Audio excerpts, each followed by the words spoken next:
መምህር አለችኝ። አቤት አልኳት። ጠዋት ናና ጸበል ውሰደኝ አለችኝ። ካልመጣህ አልሄድም አለችኝ። በቃ ዝም ቀን ሙሉ ስሰራ ነው የምውለው። ገላዬ ሲጨበጭብ ነው የምውለው። ገላዬን ታጥቤ እጠብቅሃለሁ፣ ጠዋት መጥተህ ጸበል ውሰደኝ አለችኝ። እሺ አልኳት። ጠዋት ሄድኩኝ። መኪና እንትን ይዤ ራይድ ይዤ ሄድኩት። ከዛ ተዘጋጅቼበት ነው ደዋዊ ያለው ጸበል ቦታ ላይ ቀድሜ ምናምን ከሷ ከተለየው በኋላ እንዲያውም ጸበል ነው ሄድኩት። በዋዜማው ላይ ማለት ነው። ጸበል ሄጄ ቦታ አመቻችቼላት ነው የጨረስኩት። እዚህ ማመጣት እህት አለች ከእንደዚህ አይነት ህይወት የምትመጣው መለወጥ ነው የምትፈልገው ብዙ ነገር ገብቷታል ምናምን ብዬ ነው የነገርኳቸው። እና የሚገርማቸው በትንሽዬ ስብከት ነው የተለወጠችው። ነፍሷ እግዚአብሔርን ትፈልጋለች። እኔ ገጠመኝ እንኳን የማዳመጥ እድሉንም አላገኘችም። መንፈስ መሆኑ ማወቋ ሰይጣን መሆኑ ማወቋ በራሱ በጣም ገርሟታል እሷ ራሱ። እና ግን እኮ ብዙ ጸበል ቦታ ሞክሬያለሁ ገዳማት ሄጃለሁ ምናምን ብላ ስትነግረኝ ያው ሰይጣን መኖሩን አውቀሽ እንደገናም ደግሞ ውስጥሽ ያለው ዛር መንፈስ ማን እንደሆነ አውቀሽ ስትጠመቂና ዝም ብለሽ ስትቅበዘበዥ ይለያያል። ጠቋርም በየገዳሙ ሊያዞር ስለሚችል ነው። ይሄ የታወቀ ነገር ነው። ጠቋር እንደዚህ ይወዳል፣ ያስመነኩሳል፣ ያወጣል። ገዳም ውስጥ ቁጭ ብለው ዝሙት እንዲያስቡ ያደርጋቸዋል። ይሄ የአባቶቻችን ትልቁ ፈተና ነው ምናምን ብዬ በደንብ አድርጌ የጠቋርን ደፋርነት ነገርኳት። መንፈሳዊ ካደረገ በኋላ ወረተኛ እንዴት እንደሚያደርግ ማለት ነው። በጣም ነው የገባት። የሚገርማችሁ ገጠመኝ ብትሰማማች ሴት በቃ ልትመንብኝ ነው እንዲያልኩኝ በቃ ገረመኝ። ታለቅሳለች፣ ዝም ነው የምትለው። ከዛ አፍንጫዋ ላይ ያለውን ብረት እንደዚያ ጋር አወለቀችው። በራይድ እየሄድን ማለት ነው።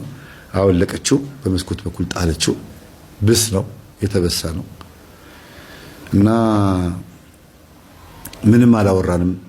በራይድ ውስጥ እየሄድን ጸጥ ብለን ሄድ ነው። ለምን ማሰቢያ ጊዜ እንዲኖራት ነው። ግን ቴፕ ይዤላታለሁ። እንደዚህ ቴፕ አነስ ያለች ቴፕ ፍላሽ መሰኪያ እሱን ይዤላታለሁ። ገጠመኝ ወደ 40 የሚሆን ገጠመኝ ጭኝላታለሁ ፍላሽ ላይ እዛ እንድታዳምጥ። ከዛ ትጉት ታረኳት 15 ቀን ምንም አልሄድኩም። እንድትደውልም የተሰማትን ማወቅ ፈልጋለሁ። ለምን ፈልጋ ስለሆነ ሄደችው አታመልጠኝም፣ የትም አትሄድም ብዬ ነው። በንፈሱ ግን በሶስተኛ ቀን ላይ ነው ልክ የተያዘው። በምን ያገኙኝ? ስልክ የላት፣ ማን ጋር ይደውል፣ ቤተሰቦቿ ማን ይሆኑ? እኔ እንደዚህ ማድረግ አልነበረብኝም ማለት እንደዚህ ቶሎ ተረክሎ የሚያዝም አልመሰለኝም። እና ልጇ ምሳ ልታደርስ እናቷ ጋር ማለት ነው ስትመጣ ቀውጢ ተፈጥሯል። ልጇ ደግሞ ማን ጋር ትደውላለች?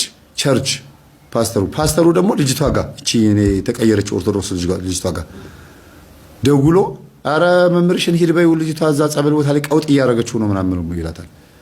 ከዛ ሲሄድ ጸበል ቦታውን በአንድ እግሩ አቁሞታል። አጅሬው ተይዞ ወይኔ እኔ መሪጌታው ይላል። እንዴ የሚያጠምቁትም መሪጌታ ነው፣ የሚጮኸው መሪጌታ ነው ማለት የሚያጠምቀው መሪጌታ ነው፣ የሚጮኸው መሪጌታ ነው ማለት ራሳቸውን የላኩት ማለት ሳይሆን እሳቸውም ስማቸው መሪጌታ አባ ምናምን ናቸው የሚባሉት።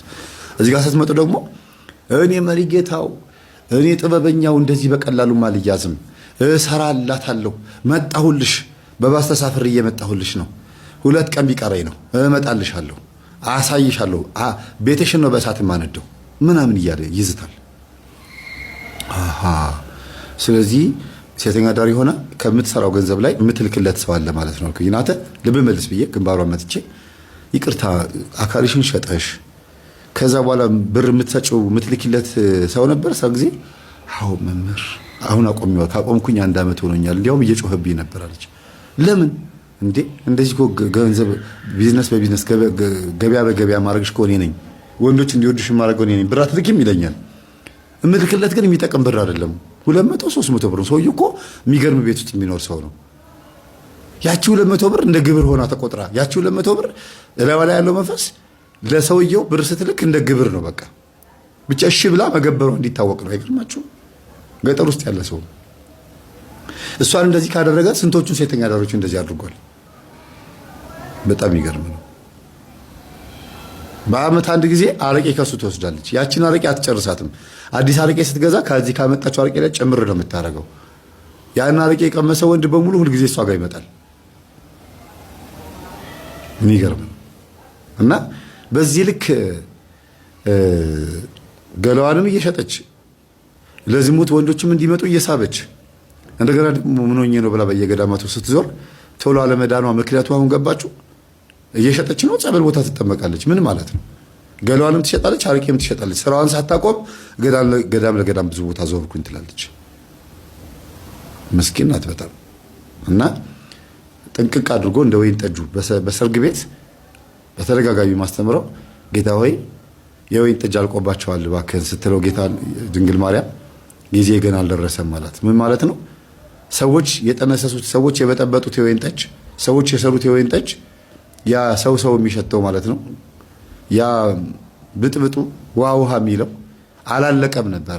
የሰው ጠመቃ እሱ ሙጥጥ ብሎ ካለቀ በኋላ ነው አዲስ የወይን ጠጅ በአዲስ ውሃ በአዲስ ጋን ተለቅልቆ ምናምን አዲስ ጋን ውስጥ አዲስ የወይን ጠጅና አዲስ ውሃ የሚጨመረው ወይም ደግሞ አዲስ ውሃ ተጨምሮ ወደ ወይን ጠጅ የሚቀየረው።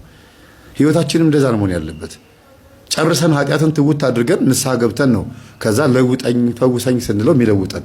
በአዲስ ልብ አዲስ ውሃ ሲሞላ አዲስ የወይን ጠጅ ይሆናል ማለት ነው። ጊዜው ገና አልደረሰም ማለት ነው። እሷ ጸበል ለጸበል ስትሄድ ገና ጊዜ አልደረሰም ያለው ያንን ነው። እና ወደዚህ ስንመጣ ወደ ህይወታችን ስንመጣ ማጠናቀቅ የሚገባንን ኃጢአታችንን ጥንቅቅ እናድርግና እስቲ እናንተ ጠይቁኝ እንዴት እንደማልመልስ ታያላችሁ። ጠይቁኝ፣ ለምኑ ታገኛላችሁ፣ አንኳኩ ይከፈትላችኋል፣ ለምኑ ይሰጣችኋል። አሳ ለምናችሁኝ እባብ እንዴት እሰጣችኋለሁ፣ ዳቦ ለምናችሁኝ እንዴት ድንጋይ እሰጣችኋለሁ ነው የሚለው ክርስቶስ። የድንግል ማርያም ልጅ ኢየሱስ ክርስቶስ ስሙ የተመሰገነ ይሁን። እግዚአብሔር አብ፣ እግዚአብሔር ወልድ፣ እግዚአብሔር መንፈስ ቅዱስ ህይወቷ ላይ ለውጥ አምጥተውላታል። የሚገርም ነው። እየመጣልሽ ነው ደብተራው እየመጣሁ ነው ብሏል አልኳት። ኧረ መምህር በጣም አደገኛ ደብተራ ነው ከመጣ እኮ እኔንም ልጆቼንም ሊጎዳ ይችላል ስትለኝ ልጆቿን በሙሉ ሰብስቤ ሌላ እናት ቤት ውስጥ አስቀመጥኳቸው። ሶስቱም ልጆቿን አንዷን ልጇን እሷ ወሰደቻት፣ 4 ናቸው። ሶስቱ ልጆቿን ደግሞ ሌላ ቤቷን ቆልፍ። ሰውየው መጥቶ በሩን በርግዶ ገባ። በምን አወቅን? ጸበል ቦታ ላይ ጮኸ። መጥቻለሁ የታለሽ ይላል እያለ ጮኋል። ከዛ መምህር ኧረ መጥቷል መሰለኝ ብላ ደወለችልኝ። ሰውየው መጥቷል። የታለ? ቤቴ ውስጥ እያደረ ነው። 3 ቀኑ ነው መጥቶ 3 ቀን ቤት ውስጥ ሆኗል። እና የታለሽ እያለ እየጮኸ ነው፣ እኔ ላይ ሆኖ እየጮኸ ነው አለችኝ።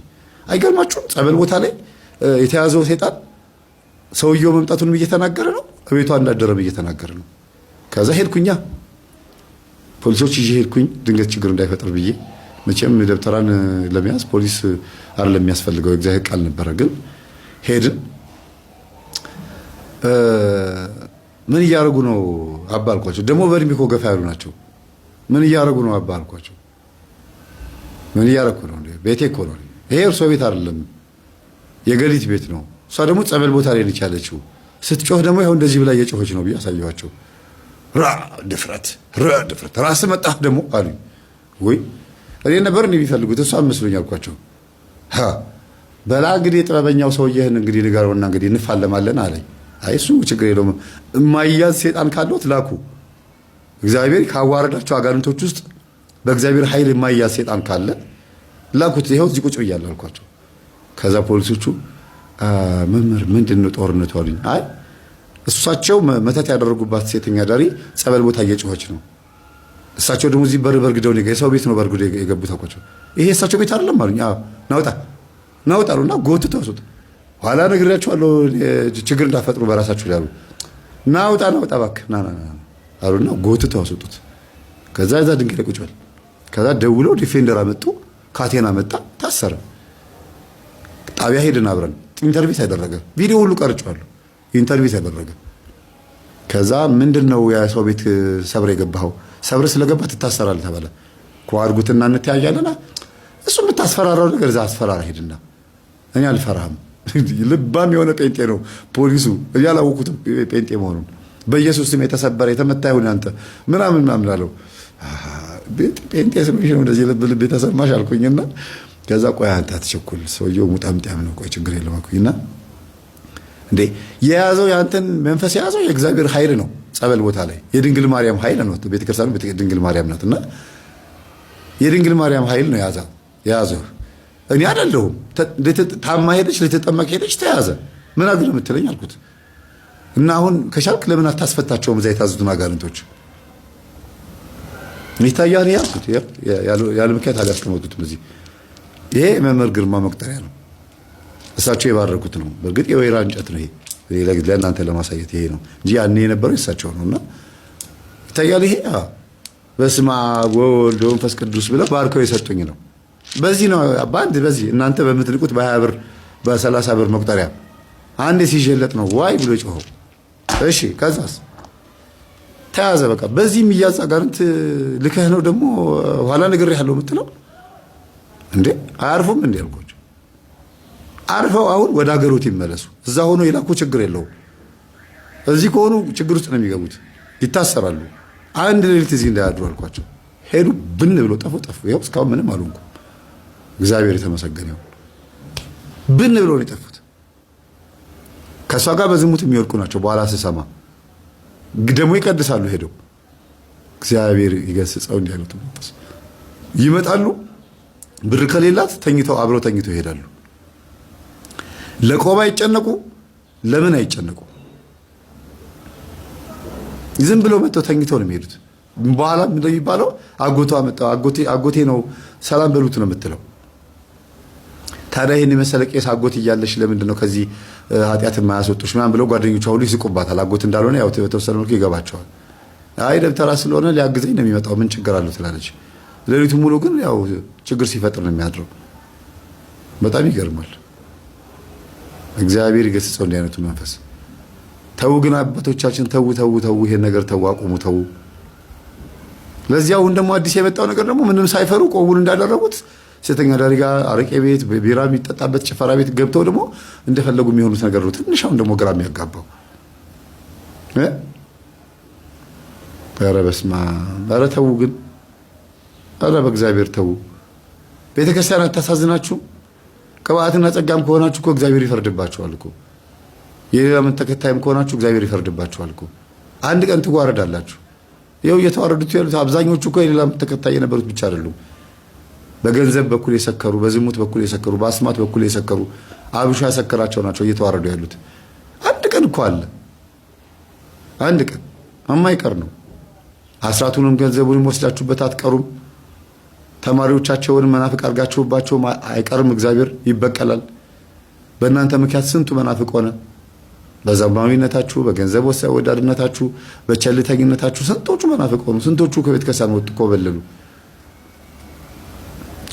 ጭራሽ ከሌላ እምነት የመጣሁ ነኝ አጥምቁኝ ብላ ሙስሊም ሆና የነበረች ልትጠመቅ ስትመጣ የገጠማትን ነገር ብነግራችሁ ሌሎች ሰዎች ወደ እምነታችን እንዳይመጡ ትንሽ ስለሚከላከል ነው እንጂ ራስ ያማል፣ ያዞራል፣ ያማል።